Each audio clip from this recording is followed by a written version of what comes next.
Hey guys, welcome to another video. Welcome to football with Comet. तो यार देखो, कल मैच था मैनचेस्टर यूनाइटेड वर्सेस अपना नॉटिंघम फॉरेस्ट।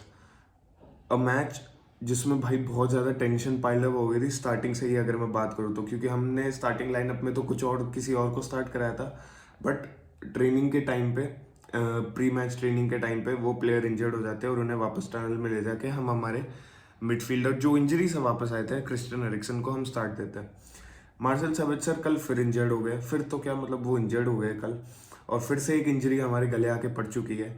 और इसी के चलते हमने भाई क्रिस्टियन एरिक्सन को हमने इन्वॉल्व किया कल के मैच में, जो कि क्रिस्टियन एरिक्सन को भी इन्वॉल्व नहीं करना चाह रहे थे एरिक टेन हैग। क्रिस्टियन एरिक्सन को 100% फिट करके फिर इन्वॉल्व करना चाह रहे थे, पर वही है, जब मरता क्या नहीं करता, वो वाली चीज़ है। तो कराना पड़ा कल स्टार्ट क्रिस्टियन एरिक्सन को, and what a blaster of a game Christian Eriksen had.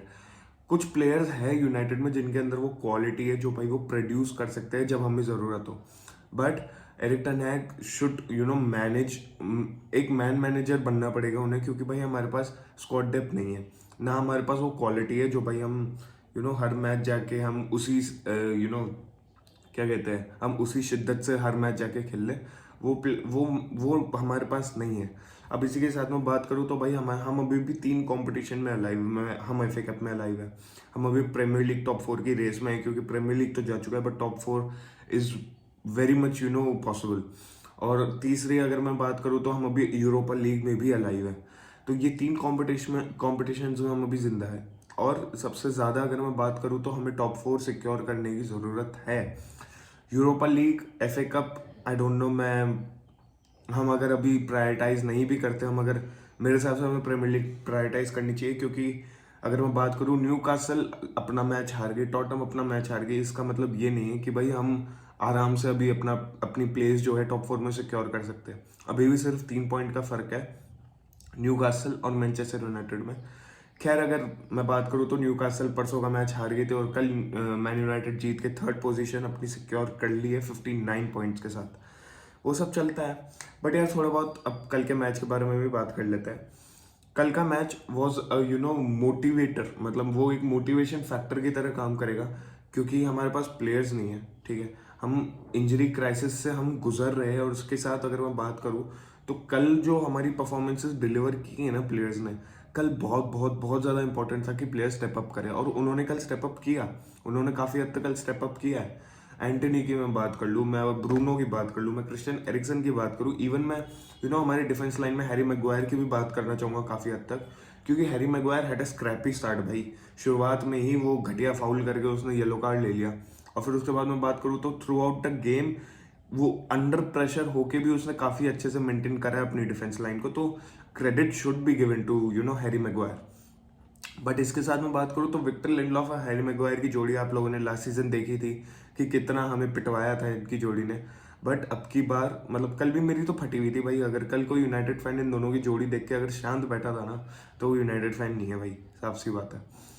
कल का जो मैच था, कल भी फटी हुई थी कि यार कुछ भी हो सकता है इस मैच में, ये कुछ भी कर सकते हैं। तो लेट्स नॉट जिंक्स एंड चलने देते हैं जैसा चल रहा है, और काफ़ी हद तक अच्छा परफॉर्म करा है हैरी मैगवायर और विक्टर लिंडलॉफ ने। But it was all about converting those chances, जो कि हम अगेन वापस, काफ़ी चांसेस हमने कन्वर्ट नहीं किए, काफ़ी चांसेस हमने वेस्ट करे। जेडन सैंचो की मैं बात करना चाहूँगा भाई, that guy has to step up, this is the end game now, he is in the end game now. क्योंकि मैं बात करूँ, सीजन एंड होने वाला है, पूरा सीजन हमने उसको देखा है, पूरा सीजन उसने देखो कुछ खास परफॉर्म नहीं करा है। और Erik ten Hag seems to be a manager जो भाई चेंज कर देगा भाई tactics. He is not gonna wait for a player. अगर वो क्रिस्टियानो रोनाल्डो के अराउंड नहीं रुका, क्रिस्टियानो रोनाल्डो के लिए नहीं रुका, who is Jadon Sancho to wait for भाई। साफ सी बात इतनी है, जब he is not at all performing, जब he is not delivering at that level जिस पे हम एक्सपेक्ट करते हैं कि भाई हमारे प्लेयर्स इंजर्ड है, जैसे मार्कस रैशफोर्ड इंजर्ड है, तो we need Jadon Sancho to step up. वो कट इन करके वही ड्रिबल ड्रिबल ड्रिबल, देखो dribbling needs to be done in a game, वो मैं समझता हूँ। अगेंस्ट जैसे नॉटिंघम की भी मैं बात करूँ तो नॉटिंघम वर अंडर प्रेशर, और उसमें अगर जेडन सांचो ड्रिबल करके हमें प्रोग्रेस करवा रहा था तो बहुत अच्छी बात थी। But at times we needed to convert chances भाई। हम शुरुआत के पहले मिनट में हम 1-0 अप होते, अगर जेडन सांचो वो बरी कर देता तो। एक तो मेरे को ये चीज़ नहीं समझ आती, जेडन सांचो हमेशा ग्राउंडेड शॉट क्यों लेता है भाई। ही कभी भी वो बॉल को लॉफ्ट नहीं करता भाई, वो हमेशा ग्राउंडेड शॉट लेता है। यू गाइस कैन ऑब्जर्व, जितने भी उसने गोल मारे हैं, जितने भी उसने कुछ भी करा है एटलीस्ट मैनचेस्टर यूनाइटेड में, उससे सिर्फ ग्राउंडेड खेला है, उसे सिर्फ ग्राउंडेड शॉट मारे हैं। Why not just pick the ball up and hit it on the far post और ऑन द टॉप कॉर्नर। मेरे तो यही क्वेश्चन रहेगा जेडन सांचो से। बट इतना ज़्यादा ब्लेम नहीं कर सकते हैं जेडन सांचो को भी obviously. Antony had a brilliant game भाई। एंटनी के लिए काफ़ी ज़्यादा, देखो साफ सी बात है, मैनचेस्टर यूनाइटेड में एक तो वो ठीक है। दूसरी चीज़ 100 मिलियन 110 मिलियन के प्राइस टैग पे वो आया है, ठीक है। तीसरी चीज़ ही इज़ अ ब्राज़ीलियन, ठीक है। काफ़ी ऐसे ब्राज़ीलियन प्लेयर्स है जो भाई एंटनी से एंटनी से टॉप पे परफॉर्म कर रहे हैं और उनको क्रिटिसिज्म नहीं मिलता क्योंकि they been performing regularly. Antony का लास्ट प्रीमियर लीग गोल अक्टूबर में आया था, तो उसकी वजह से बात ये है कि लोग जो है उसको क्रिटिसाइज करते कि ये बेब्लेड कुछ किसी काम का नहीं है, फलाना ढिंका। But as a Manchester United fan जो सारे मैच देखते हैं ना, उनको पता है कि एंटनी कितना क्रूशियल रहा है मैनचेस्टर यूनाइटेड के लिए। Although he hasn't been performing, he hasn't been scoring goals, but still at times Anthony has been very important for Manchester United। और कल तो उसने भाई गोल और असिस्ट दोनों दे दिए।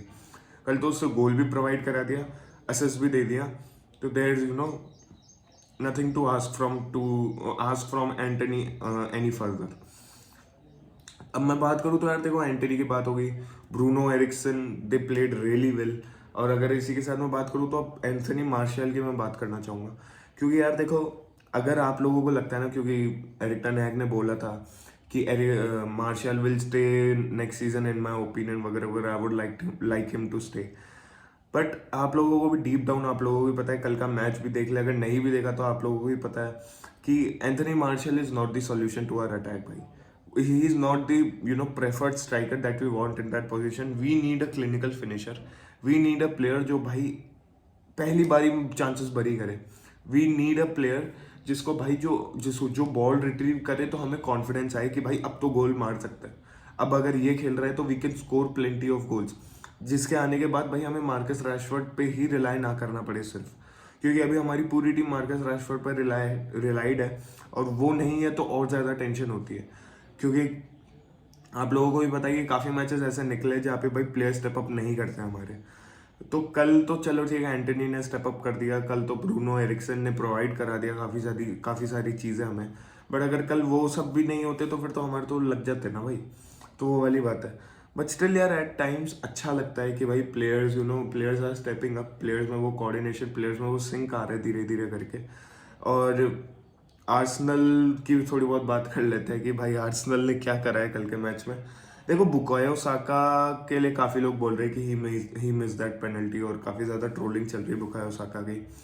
यार there is no excuse to missing that penalty, but still at times under pressure things happen and it's not कि भाई सिर्फ उसी को ही ब्लेम देना चाहिए पूरा। देखो अब मेरे को नहीं पता यार कि आर्सेनल फैंस का कितना कितना बुरा लगेगा आर्सेनल फैंस को, अगर मैं पर्टिकुलरली आर्सेनल फैंस की बात करूँ कि भाई अगर वो यहाँ से लीग बॉटल करते तो। मेरे को याद है कि मैं पता नहीं कितने टाइम से आर्सेनल को फेवरेट मान के बैठा था कि भाई Arsenal will win the league, but it seems to be Manchester City now भाई। It seems to be that Manchester City will win the title. There is no stopping Man City from winning the title. और काफ़ी हद तक देखो मैं सही भी है कि आर्सेनल अगर ऐसे ही खेलती रही तो अभी भी कितने 8 मैच है शायद अभी भी आर्सेनल के हाथ में, और सॉरी प्रीमियर लीग खत्म होने में भी 8 मैच है। और काफ़ी ज़्यादा अभी तो लंबी रोड है कि अब तो टक्कर शुरू हुई है। और प्लस अगर मैं बात करूँ तो man city versus Arsenal match भी पेंडिंग है अभी, जो अप्रैल एंड में है आई गेस। तो वो मैच भी एक देखने वाला मैच होगा। वो तो डू और डाई मैच हो जाएगा आर्सेनल के लिए, क्योंकि सिर्फ 1 पॉइंट का गैप है आर्सेनल और मैन सिटी में, और बराबर के मैचेस पे आ चुकी है। अगर सिटी वो मैच जीतती है तो they are ahead and the title is over, that's for sure. क्योंकि सिटी एक बार आगे आ गई तो सिटी बॉटल नहीं कर रही है, इसकी ये बात तो मैं देखो दावे से कह सकता हूँ। बट ठीक है यार, इट्स ओके, वो तो टाइम ही बताएगा कि क्या होता है। तो यही तक थी वीडियो। अगर आपको वीडियो पसंद है तो मेक श्योर आप लाइक करना, सब्सक्राइब कर देना चैनल को। 2100 सब्सक्राइबर्स के बहुत ज़्यादा करीब है, तो मेक श्योर आप सब्सक्राइब कर रहे हैं। कमेंट कर देना वीडियो पे यार कि आपके हिसाब से कौन जीत रहा है title. Is it man city, is it Arsenal, और इज इट मैनचेस्टर यूनाइटेड। तो मिलूंगा आपसे अगली वीडियो में, तब तक के लिए goodbye, take care, peace out दोस्तों।